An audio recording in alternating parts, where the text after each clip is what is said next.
Good morning students. तो हम अपना लेसन कर रहे थे the sound of music 9th class का। और अभी हमने लास्ट टाइम इसका जो फर्स्ट पार्ट था उसको डिस्कस किया। तो आज हम इसका सेकंड पार्ट को डिस्कस कर रहे हैं। ओके, और लास्ट टाइम हम इस टॉपिक के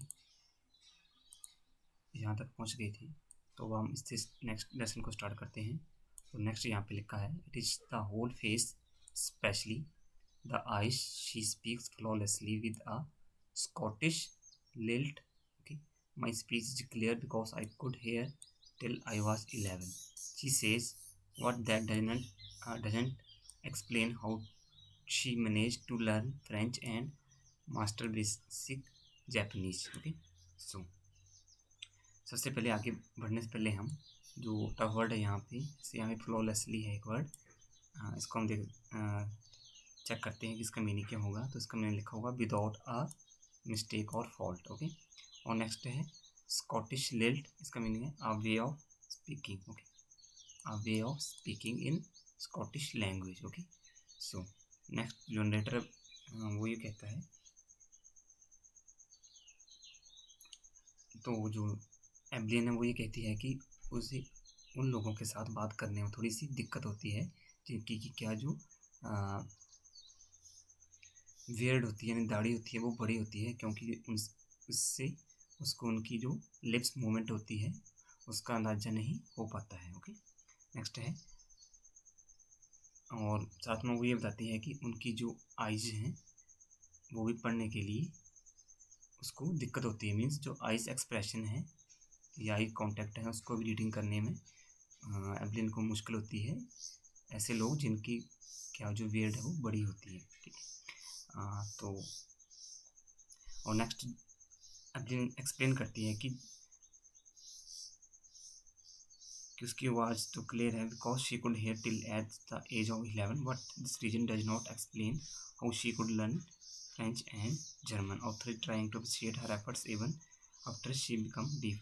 तो नेक्स्ट ये होता है कि जो ऑथर होता है, ओके, वो क्या करता है, एब्लिन के जो एफर्ट्स होते हैं उनको अप्रिशिएट करता है।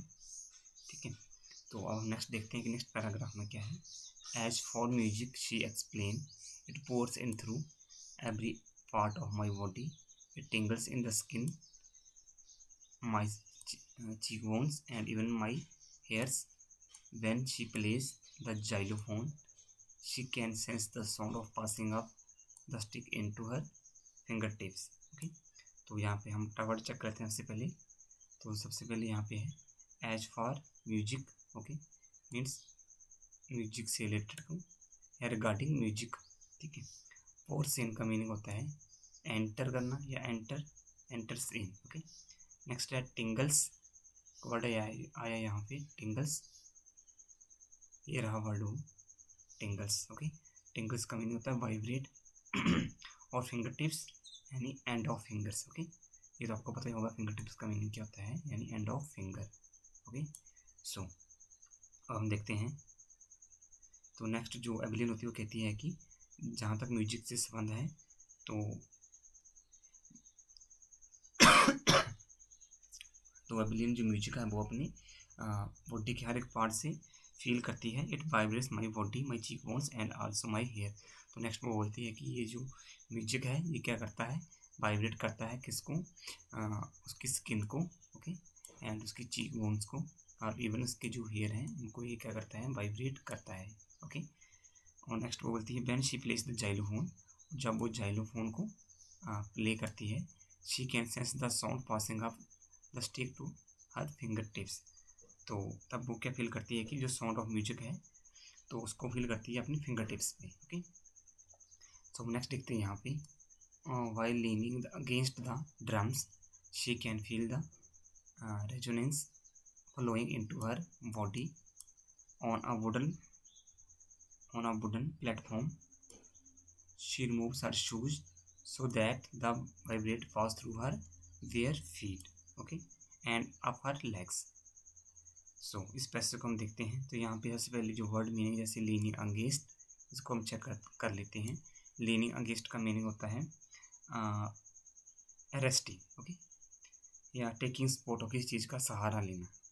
नेक्स्ट है रेजोनेंस का मीन्स क्या है, वाइब्रेशन। ओके, इसका मीनिंग क्या होता है, वाइब्रेशन। ओके, यहाँ पे लिखा उन्होंने इकोज ऑफ द साउंड या वाइब्रेशन, ठीक है, एक ही मीनिंग है इनका। सो तो नेक्स्ट जो एबिलियन वो कहती है, by taking sports of drum she can feel vibration to her body. तो जो एबिलियन है वो क्या करती है, ड्रम का स्पोर्ट लेके वो उसकी जो वाइब्रेशन उसको अपनी बॉडी में फील कर सकती है। While playing drum she sits on a wooden platform, और जब वो ड्रम बजाती है तो she sits on a wooden platform without wearing shoe, तो एक वो वुडन प्लेटफॉर्म में बैठ जाती है without wearing her shoes. Okay, so vibration of drum and music enter into her body through her bare foot. वो ऐसा इसलिए करती है ताकि ये जो वाइब्रेशन है साउंड की या म्यूजिक की, ये क्या उसके जो वेयर फीट हैं उनके थ्रू वो उसकी बॉडी में एंटर कर जाए। ओके, तो नेक्स्ट पैसे देखते हैं कि यहाँ पे जो एबिलियन है वो क्या बता रही है। ओके, तो नेक्स्ट पैराग्राफ है यहाँ पे, not surprisingly एबिलियन delight her audience in 1991 she was presented with the Royal Philharmonic Society prestigious Soloist of the Year award. Say master percussionist James Blades, God may have taken her hearing, but she had given her back something extraordinary. What we wear she feels far more deeply than any of us. That is why she expressed music so beautifully. Okay, so अब हम देखते हैं यहाँ से, तो अब हम यहाँ तक की जो एक्सप्लेनेशन है या जो टफ वर्ड है उनको चेक कर लेते हैं सबसे पहले। तो नॉट सरप्राइजिंगली का मीनिंग होता है happens and expected. Okay, happens and means जैसा कि एक्सपेक्ट किया गया हो। ओके, और नेक्स्ट है डिलाइट। डिलाइट का मीनिंग आपको पता है क्या होती है, हैप्पीनेस या जॉय। ओके, प्रेजेंटेड का मीन्स क्या होता है, अवार्ड देना, प्रेजेंट करना किसी को। ओके, और प्रेस्टीजियस का मीनिंग मैंने आपको बता दिया लास्ट डे, इसका मीनिंग क्या होता है, रिप्यूटेड। सो हम चेक करते हैं यहाँ पे, तो जैसा कि एक्सपेक्टेड था कि जो ऑडियंस थी वो एबिलियन की परफॉर्मेंस को देखकर काफ़ी ज़्यादा खुश होती थी। ठीक है, in 1991 she was awarded the reputed award of soloist of the year.